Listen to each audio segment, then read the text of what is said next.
नमस्ते दोस्तों, मैं मौर्य वर्षा मेरे यूट्यूब चैनल पर आप सबका स्वागत करती हूँ। आज हम हरिशंकर परसाई द्वारा लिखित भोलाराम का जीव ये देखने वाले हैं। नेट के पाठ्यक्रम में अन्य गद्य साहित्य में ये भाग दिया है, लेकिन जो लेखक ने ये व्यंग्यात्मक कहानी लिखी है और ये कहानी ही है।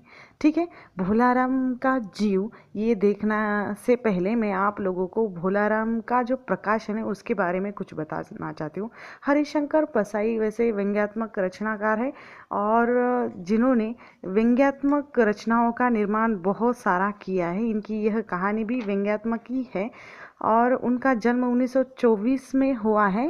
और लेकिन इनका जो ये कहानी है भोलाराम का जू, इसका प्रकाशन जो बाद में वाणी प्रकाशन ने अभी अभी 2016 में किया है। ठीक है, अब इसका पहले प्रकाशन कब हुआ था, लेखक ने किस संग्रह में भोलाराम का जीव को संग्रहित किया, ये अभी तक मुझे नहीं मिला है। लेकिन 2016 में वाणी प्रकाशन से ये किताब भोलाराम की कहानी प्रकाशित हुई है। ठीक है, अब इस कहानी के जो पात्र हैं मुख्य, इसमें धर्मराज, चित्रगुप्त, यमदूत, नारद, भोलाराम, भोलाराम की पत्नी, बेटी और साहब, ऐसे कुछ पात्र हैं इसमें। और इस कहानी का जो विषय है, जैसे मैंने कहा कि व्यंग्यात्मक कहानी है। भ्रष्ट प्रशासन यंत्रणा इसमें हमें दिखाई देती है। पेंशन धारक व्यक्ति की यातना की कहानी है इसमें। इंजीनियर लोगों का भ्रष्टाचार इसमें हमें संकेत मिलता है चित्रगुप्त के द्वारा या धर्मराज के द्वारा। स्वर्ग नरक की जो कल्पना है, जैसे समाज में व्याप्त है कि अच्छे कर्म किए तो स्वर्ग चले जाते हैं और बुरे कर्म किए तो नरक चले जाते हैं, तो वो कल्पना भी हमें इससे दिखाई देती है। सरकारी दफ्तर के लोगों का रवैया हमें इस कहानी के माध्यम से देखने को मिलता है। तो चलिए अब इस कहानी की कथा वस्तु देखते हैं। कथा वस्तु प्रारंभ में, जैसे हरिशंकर परसाई ने कहानी के प्रारंभ में ही जैसे देवदूत, जैसे धर्मराज है, चित्रगुप्त है और यमदूत है, इनके संवाद दिए हैं।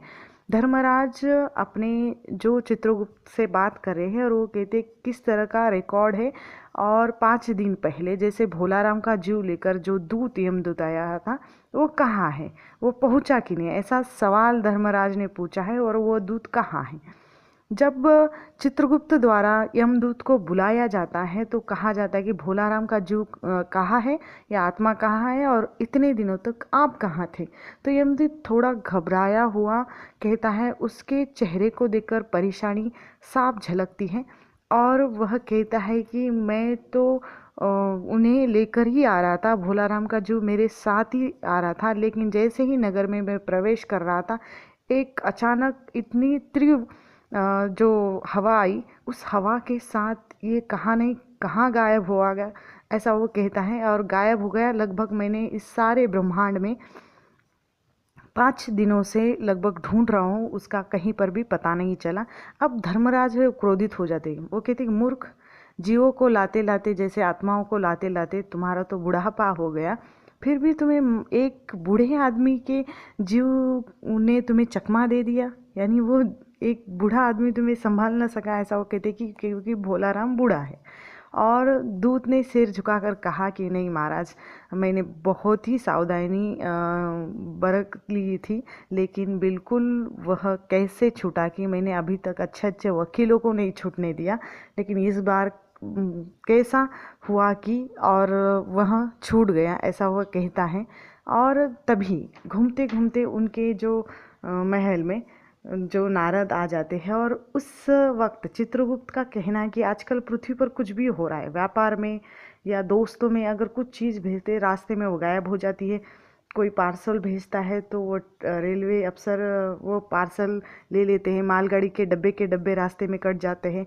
ऐसे बहुत सारे राजनीतिक दलों के नेता जैसे नेताओं को उड़ाकर बंद कर देते हैं। यानी ऐसी बातें बताई कि पृथ्वी पर आजकल कुछ भी हो रहा है, किसी के साथ कब क्या होगा पता नहीं चल रहा है, ऐसा वह चित्रगुप्त कहता है। और बड़े ही व्यंग्य से धर्मराज अपने चित्रगुप्त की ओर देखते हैं।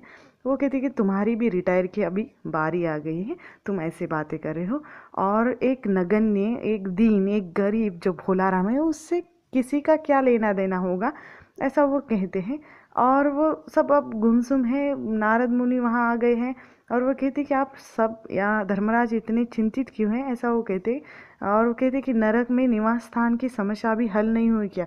यानी आजकल वर्तमान में लोग नरक में जाने वाले बहुत हैं और इस वजह से नरक में बहुत ही संख्या बढ़ चुकी है, रहने के लिए जगह कम पड़ रही है, ऐसा उस नारद मुनि का कहना है। और नारद मुनि कहते, वो कहते नहीं नहीं अभी समस्या हल होगी।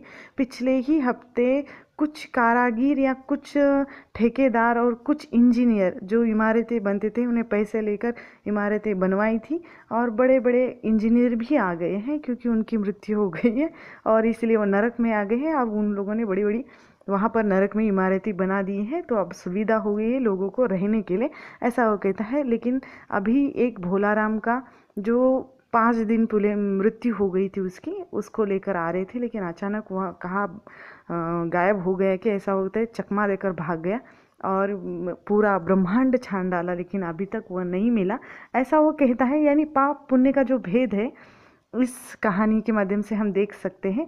और नारद मुनि ने कहा कि अगर उसे इनकम टैक्स वाले ने ले गया होगा, उसे कुछ लेना देना रह गया होगा। वो चित्रगुप्त कहते अगर इनकम ही नहीं होगी तो टैक्स कहाँ से होगा, भूख भूख मरा था, ऐसा वो कहते हैं। और मामला बड़ा ही दिलचस्प है, ऐसा कहते हुए नारद कहते कि मुझे उसका पता दीजिए, मैं उसके घर जाऊंगा और घर जाकर पता करूंगा असल में क्या है। वो कहते हैं कि रिटायर होने के बाद 5 साल हो गए थे और मकान किराए पर था। 1 साल से पिछले उसने किराए का मकान जो भी किराया था वो चुकाया नहीं था और हो सकता है कि अभी उसके मालिक ने मरने के बाद, आज 5वां दिन है, तो उसे घर से, उसके परिवार को घर से बाहर निकाल दिया होगा, ऐसा आपको ढूंढने में उसके परिवार को तकलीफ हो गई, ऐसा वो कहता है। लेकिन नारद मुनि वहाँ जाते हैं पृथ्वी पर और माँ बेटी के एक साथ सम्मिलित रोने की आवाज़ सुनकर वह पहचान जाती कि यही भोलाराम का घर है। और वह नारायण नारायण लगाकर दरवाजे पर जाते हैं और वो लड़की कहती कि आगे जाओ महाराज। लेकिन नारद कहती है मुझे भिक्षा नहीं चाहिए, मुझे भोलाराम के बारे में कुछ बात करनी है। तभी भोलाराम की पत्नी बाहर आती है। नारद मुनि उन्हें कहते कि भोलाराम को क्या हुआ था, क्या बीमारी थी। लेकिन वह कहती कि बीमारी कोई नहीं थी, सिर्फ बीमारी थी तो गरीबी की थी। 5 साल हो गए थे रिटायर होके, पेंशन के कारण वह इधर उधर चक्कर लगा रहे थे और 10-15 दिन में एक दरखास्त देते ही देते थे और जवाब नहीं आता था, सिर्फ कहा जाता था कि विचार हो रहा है। और 5 सालों में हमने सब गहने, घर के बर्तन वर्तन बेचकर हमारा जो रोज की दिनचर्या है वो चलाई थी। अब मरते मरते उन्होंने जैसे इतना संघर्ष करते करते उन्होंने अपना दम तोड़ दिया, ऐसा वो कहती है। और वो नारद कहता है क्या करोगी माँ, उनकी इतनी उम्र ही थी। तो वह कहती कि उम्र तो बहुत थी, 50-60 रुपये महीना पेंशन मिलती तो कुछ काम तो आ जाता, गुजारा हो जाता, लेकिन अब घर बैठ के भी यहाँ हम क्या करें, ऐसा वो दुख भरा जो सवाल कर रही नारद मुनि से। और वो कहती कि उन्हें किसी से विशेष प्रेम था क्या, किसी औरत के चक्कर में थे क्या, ऐसा। तो वो गुस्सा हो जाती है, कहती आप तो महाराज है, ऐसी बातें मत करो। उन्हें किसी से भी ऐसा लगा, सिर्फ बच्चों से प्यार था। और वह कहती कि आप तो महाराज है, ऐसा नहीं है, साधु हैं, एक भी दूसरी जिंदगी में उनकी स्त्री नहीं थी, ऐसा वो कहती है। नारद हंसते हैं और कहते कि तुम्हारा सोचना ठीक है, यही पर अच्छी बात है, लेकिन वह गृहस्थी चलाने का जो आधार था वो चला गया।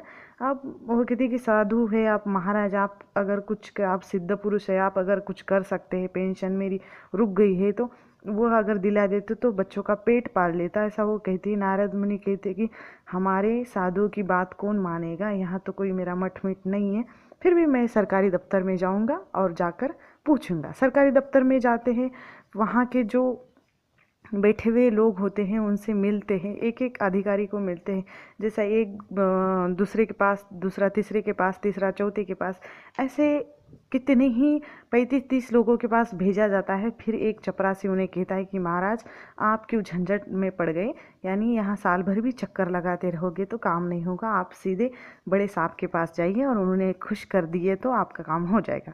नारद बड़े साहब के कमरे में पहुंचे, बाहर चपरासी ऊँघ रहा था, यानी सो रहा था।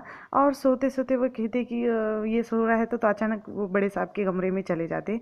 लेकिन बड़े साहब नाराज़ होते हैं, उन्हें लगता है कि मंदिर विंदिर सब समझ ले क्या, ऐसे अचानक चले आते हैं बीच में। तो वो नारद कहता है कि कैसे नहीं, चपरासी सो रहा था इसीलिए वो चिट्ठी विट्ठी आपको भेजी नहीं, इसीलिए अंदर आ गया। क्या काम है? वो कहता है कि भोलाराम की पेंशन की बात करनी है। अब भोलाराम की पेंशन की बात सुनकर ये उधर उधर की बात कहती, और वो कहती भोलाराम एक अच्छा व्यक्ति मालूम था, लेकिन दरखास्तें उड़ रही है, उन पर वज़न रखी। वज़न रखने की जो बात है यानी कुछ लेन देन की बात हो, ठीक है। नारद सोचते हैं कि भाई ये लेन देन या वज़न की समस्या क्या है, और वो कहते कि सरकारी मामला है और इतना पेंशन का केस है और यहाँ लेन देन क्या हो रहा है। तो वह कहते कि जो जितनी पेंशन मिलनी है उस पर जितनी स्टेशनरी लग जाती है लगने दो, लेकिन साहब वो जो रुकते हैं और वो कहते कि क्या कहना है। तो साहब कहते कि एक कुटिल मुस्कान भरे शब्दों में वो कहते कि मगर वज़न चाहिए, आप समझे नहीं, आप भोलाराम के इस दरख्वास्त के लिए वज़न रखना पड़ेगा, तभी कहीं जाकर ये काम होगा। नहीं तो आपकी ये सुंदर वीणा है, जो मेरी लड़की गाना भी बजाना भी जानती है, सीख रही है, तो आप ये वीणा उस पर रख देंगे तो आपका काम हो जाएगा। और साधु संतों की वीणा से तो अच्छे स्वर निकलते हैं, ऐसा वो कहता है। और नारद मुनि अब पहले तो घबरा जाते कि उनकी ये वीणा छीन ली जाएगी, फिर बाद में विचार करते हुए वो टेबल पर रख देते, ये लीजिए, अब ज़रा जल्दी इसे पेंशन का ऑर्डर निकाल लीजिए। अब साहब ने जैसे प्रसन्नता से कुर्सी दी और वीणा को एक कोने में रखा और घंटी बजाई, चपरासी हाजिर हुआ और चपरासी हाजिर होने ने कहा कि भोलाराम की केस की फाइल लेकर आओ। जैसे ही भोलाराम की केस की फाइल लेकर आते हैं तो 100 दरख्वास्तें उसमें फाइल में पड़ी है, पेंशन के कागजात भी थे। और पर पूरी फाइल को देखने के बाद की थी, क्या नाम बताया आपने? तो वो भोलाराम का, यानी नारद की बातों को वो सुनकर ऐसा लगता है यानी पूरी भ्रष्ट यंत्रणा है। जैसे ही भोलाराम ने वो वीणा दी तो वो खुश हो जाते हैं, और जैसे ही ये भोलाराम जोर से चिल्लाते तो उस फाइल में से आवाज़ आती, कौन पुकारा है? वो कहते पोस्टमैन है क्या, पेंशन का ऑर्डर आ गया। नारद चौंक जाते हैं और दूसरी ही क्षण समझ जाते कि ये भोलाराम का जीव है। तो भोलाराम वो कहते कि भोलाराम तुम यहाँ हो, चलो स्वर्ग जाना है और तुम्हारा स्वर्ग में इंतज़ार हो रहा है। यानी एक अच्छे कर्म करने वाला व्यक्ति स्वर्ग में उसका इंतज़ार हो रहा है, ऐसा वो कहता है। लेकिन भीतर से आवाज़ आती है उस फाइलों में से, मुझे नहीं जाना, मैं तो पेंशन की दरख्वास्तों में अटका हुआ हूँ, यही मेरा मन लगा है, मैं अपनी दरख्वास्तें छोड़कर कहीं नहीं जा सकता, ऐसा वह भोलाराम का जीव कहता है। यहीं पर कहानी समाप्त हो जाती है।